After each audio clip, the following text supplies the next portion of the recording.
যখন তোমার সময় খারাপ থাকবে তখন অযোগ্য মানুষরাও তোমার অনেক কিছু তোমাকে বলে যাবে, কিন্তু সেটা ভেবে তুমি নিজেকে কখনো ছোট মনে করো না আর নিজেকে অযোগ্য মনে করো না। কারণ আমার মধ্যে আর এরকম তোমাদের মধ্যে যাদেরই যতটাই গুণ আছে সেই গুণটুকুনও তাদের মধ্যে নেই ওই সব অযোগ্যদের।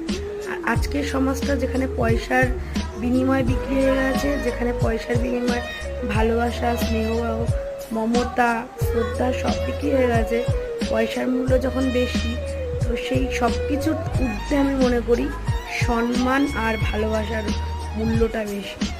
অর্থ অবশ্যই থাকা উচিত, কিন্তু কমে গেলে সেই মানুষকে হেয় করা, সেই মানুষের হাতে আঘাত করা, এটা একরকমের অনেক বড় পাপ। তো সবাই একটু চাইলেই ভালোবাসাটাকে ফিরিয়ে আনতে পারি। ভালোবাসার দিকেই ফোকাস রাখো, কেন ভালোবাসার থেকে বড় ওষুধ হয়তো এই জীবনে আর কিছু নেই। ভালো থেকো সবাই।